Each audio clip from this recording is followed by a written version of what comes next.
That single sentence captured what a lot of fans were thinking. Was this a legitimate foul, or was it a smart goalkeeper selling minimal contact to a referee already primed to look for it? Slow-motion replays showed contact between Anton and Gil, but the question that exploded across social media was whether that contact was actually enough to justify wiping out a World Cup goal in extra time. This is where semi-automated offside technology and VAR fatigue collide. Fans have spent this entire tournament watching marginal calls overturn massive moments, and Germany's disallowed goal instantly became the new flashpoint in that ongoing debate. But that's only part of the story, because even after that controversial decision, Germany still had every chance to win this game outright. They didn't need the goal to stand, they needed to finish the job themselves. And that's where things got even more painful for German fans. This matters because Germany hadn't even been in this position in over a decade. Monday's match was their first World Cup knockout game since the 2014 final in Brazil, the night they beat Argentina to lift their fourth title. Since then, the story has been brutal. Group stage exits in 2018 and 2022, and now an even earlier elimination in 2026, losing in the round of 32 for the first time in tournament history. Think about that. A team with 4 stars on the crest, a team that has historically been the gold standard of tournament football, has now failed to escape the group stage or the first knockout round in 3 straight World Cups. That is not a fluke anymore. That is a pattern, and pundits and former players back home are already calling for serious consequences within the federation. The bigger issue is what happened after the disallowed goal. Germany pushed hard for the rest of extra time but couldn't find another breakthrough, and the match went to penalties. This is where the heartbreak compounded. Havertz missed Germany's first attempt. Nick Woltemade missed the fourth. Paraguay had their own chances to close it out and blew 2 of them, with Antonio Sanabria missing and Neuer denying Fabian Balbuena, briefly reopening the door for Germany. But then Jonathan Tah, the same man whose goal had been ruled out in extra time, stepped up and skied his penalty over the bar. Moments later, José Canale calmly finished for Paraguay to send Foxborough into chaos and complete the upset. Paraguay just beat 4-time Germany on penalties. Read that again because it actually happened at the 2026 World Cup.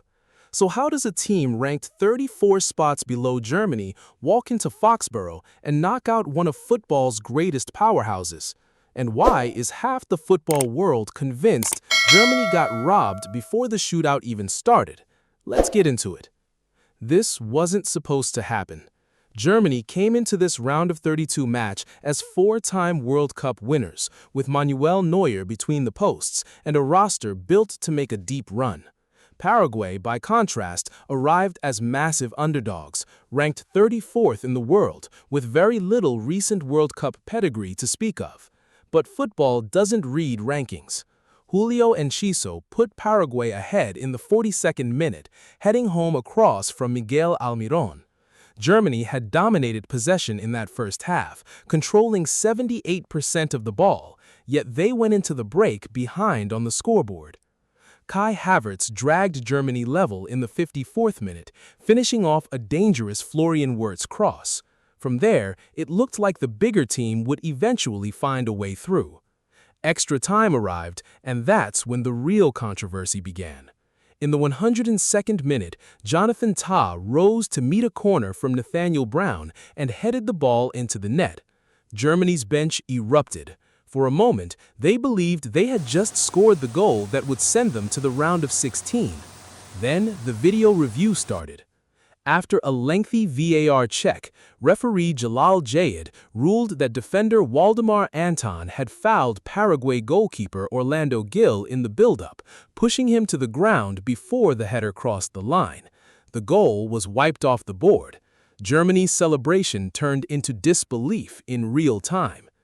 If you're enjoying this breakdown of the wildest VAR call of the tournament so far, hit subscribe now, because we're covering every controversy from this World Cup as it happens. Here's where things get interesting. The disallowed goal instantly became one of the most debated calls of the entire tournament. Former USA goalkeeper Brad Friedel said on the World feed that there was no reason for Gill to fall to the ground at all, essentially accusing the goalkeeper of manufacturing contact to draw the foul.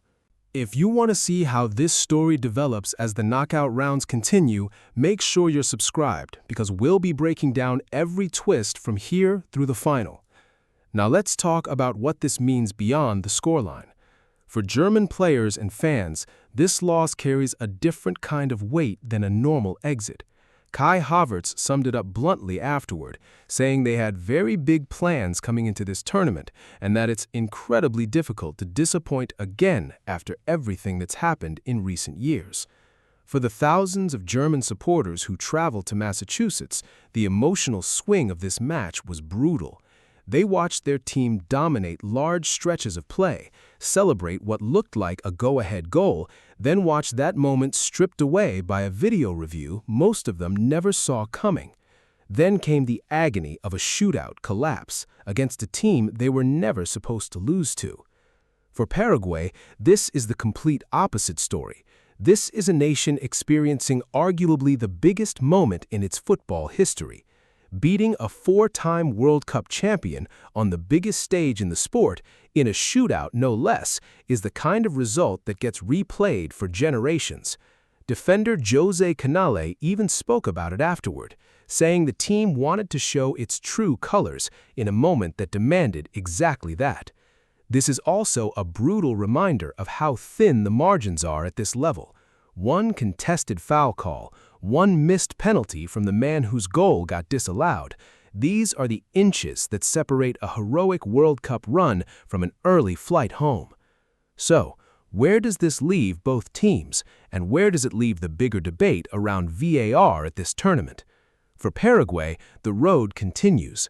They now move on to face the winner of France versus Sweden in the round of 16 in Philadelphia, carrying all the momentum and belief that comes from an upset of this magnitude. For Germany, the questions are only beginning. Reports from back home suggest pressure is mounting on the federation and on head coach Julian Nagelsmann, with some pundits openly suggesting there need to be real consequences after a third consecutive early exit. Whether that means coaching changes, structural changes, or simply a long period of soul-searching remains to be seen. And then there's the VAR conversation, which isn't going away anytime soon.